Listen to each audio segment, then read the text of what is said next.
And guys, turuan ko na rin kayo ng simpleng life hack. Yan, tulad ng tulad natin sa mga may mga baby. Ayan, ang ating baby, syempre minsan hindi maiwasan pag lumaki na sila. Baka mahawakan nila yung mga sakit, yung mga saksakan natin sa bahay. So, kung nasa mababang lugar, ganito gawin natin, guys. Alam nyo bang yung mga cover nitong mga wet wipes na to is pwede nyong mapakinabangan as cover ng mga sakit natin, mga plug natin sa bahay. Ganito po yan, guys, papakita ko sa inyo. Ayan, guys, oh. Yan, ganyan yung pwede nyong gawin. Kasi may automatic na adhesive na siya. Or pag medyo natatanggal yung adhesive niya, pwede nyong ganyan lagyan ng tape sa gilid, magkabilaan. Yan, guys, ito naman yun sa isa kong saksakan.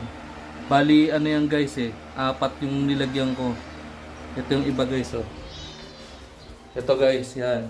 Yan, oh, pwede nyo siyang yan, pag walang